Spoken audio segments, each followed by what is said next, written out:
So ngayon po mga idol, na grabe talaga ang pagsikat at pagtrending ni Cuadros Casimero nang talunin ni Casimero itong si Luis Nery, ang pambato ng Mexico mga idol, na talagang ginulat ni Casimero ang buong mundo. Ayon sa ating mga boxing fans, ito yung pinaka the best na laban ni Casimero. Imagine mo, 6 na beses na pinataob ni Casimero sa 4 na round lang mga idol, at tinapos na nga ni Casimero sa round 4 mga idol. Ayon sa ating mga boxing fans, talagang nakita ni Inoue kung paano binaboy ni Casimero itong si Luis Nery na tiniguryang the bad boy, the assassin ng Mexico.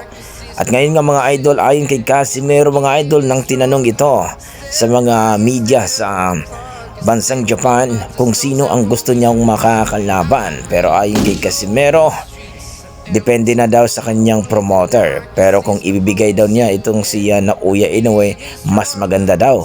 Pero feeling daw ni Casimero ngayon mga idol na natatakot daw itong si Naoya Inoue.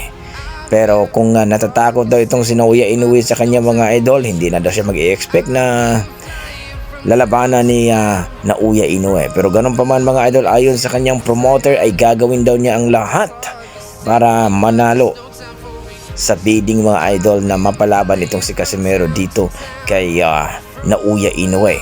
At ngayon mga idol ay talagang under negotiation na po ang Naoya versus Casimero.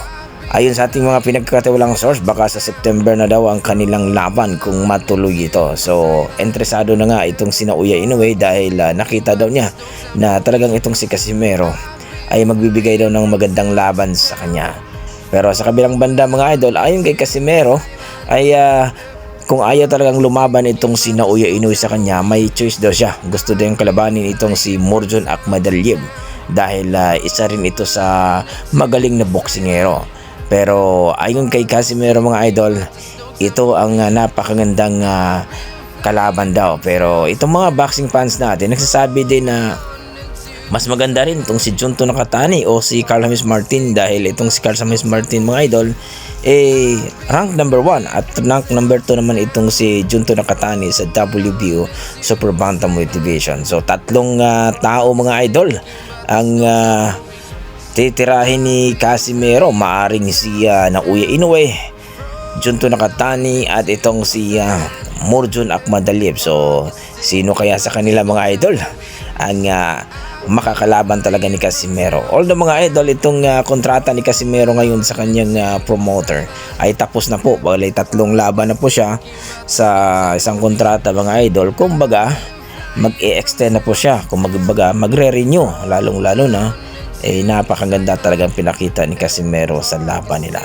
So ayon sa ating mga boxing fans mga idol, talaga namang napakagaling itong si Casimero, at sigurado daw talaga sila na kung makalaban itong si Naoya Inoue ay pupulbo silang daw ito ni Casimero.